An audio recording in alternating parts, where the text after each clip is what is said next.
சவுக்கு சங்கர் மீதான குண்டர் தடுப்பு சட்டத்தை ரத்து செய்தது சென்னை உயர்நீதிமன்றம். சவுக்கு சங்கர் மீதான குண்டர் தடுப்பு சட்டத்தை ரத்து செய்ய கோரி அவரது தாயார் தொடர்ந்த வழக்கில் உத்தரவானது பிறப்பிக்கப்பட்டிருக்கிறது. சவுக்கு சங்கர் மீதான குண்டர் தடுப்பு சட்டத்தை ரத்து செய்தது சென்னை உயர்நீதிமன்றம்.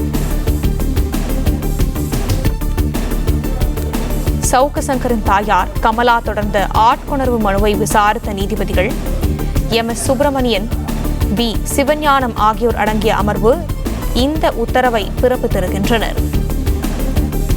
அவர் மீதான குண்டர் தடுப்பு சட்டத்தை ரத்து செய்தது சென்னை உயர்நீதிமன்றம். இதை பற்றின மேலும் விவரங்களை எமது செய்தியாளர் ஆனந்த் வழங்க கேட்கலாம். ஆனந்த், வணக்கம். விவரங்கள் என்ன பகிரலாம்? வணக்கம்.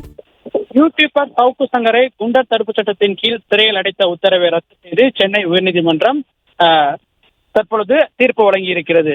வேறு வழக்குகள் தேவை இல்லை என்றால் உடனடியாக சவுக்கு சங்கரை விடுதலை செய்யலாம் எனவும் சென்னை உயர்நீதிமன்றம் தனது உத்தரவில் தெரிவித்திருக்கிறது. பெண் காவலர்கள் குறித்து தவறுதலாக பேசியதற்காகவும் தவறான கருத்துக்களை தெரிவித்ததற்காக கூறி சவுக்கு சங்கரை குண்டர் தடுப்பு சட்டத்தின் கீழ் கைது செய்து சென்னை மாநகர காவல் ஆணையர் உத்தரவிட்டார். இந்த உத்தரவை எதிர்த்து அவரது தாயார் கமலா சார்பில் சென்னை உயர்நீதிமன்றத்தில் ஆட்கொணர்வு மனு தாக்கல் செய்யப்பட்டிருந்தது. இந்த வழக்கை விசாரித்த சென்னை உயர்நீதிமன்ற நீதிபதி எஸ்.எம். சுப்பிரமணியம், நீதிபதி சிவஞானம் ஆகியோர் அடங்கிய அமர்வு வழக்கினுடைய தீர்ப்பை நேற்று முன்தினம் தள்ளி வைத்திருந்தது. இந்த நிலையில் இந்த வழக்கில் இன்று அளித்த நீதிபதிகள் சவுக்கு சங்கருக்கு எதிரான குண்டர் தடுப்பு சட்டத்தின் கீழ் சிறையில் அடைத்து சென்னை மாநகர காவல் ஆணையர் பிறப்பித்த அந்த உத்தரவை ரத்து செய்வதாக தீர்ப்பு வழங்கினர். மேலும் குண்டர் தடுப்பத்தின் கீழ் கைது செய்து பிறப்பித்த அந்த உத்தரவுக்கு எதிராக சவுக்கு சங்கரின் தாய் கமலா தொடர்ந்த ஆட்கொணர்வு மனுவை ஏற்றுக்கொள்வதாகவும் நீதிபதிகள் தெரிவித்திருக்கின்றனர்.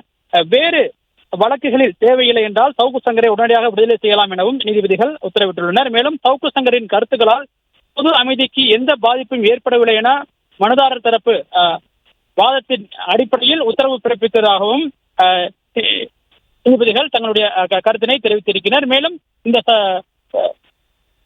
குண்டர் தடுப்பு சட்டத்தின் கீழ் சிறையில் அடைத்து பிறப்பிக்கப்பட்ட உத்தரவு என்பது தனது மனதை ஒருநிலைப்படுத்தாமல் உத்தரவு பிறப்பிக்கப்பட்டிருப்பதால் இந்த வழக்கை ரத்து செய்வதாகவும் நீதிபதிகள் தங்களுடைய உத்தரவில் தெரிவித்திருக்கின்றனர்.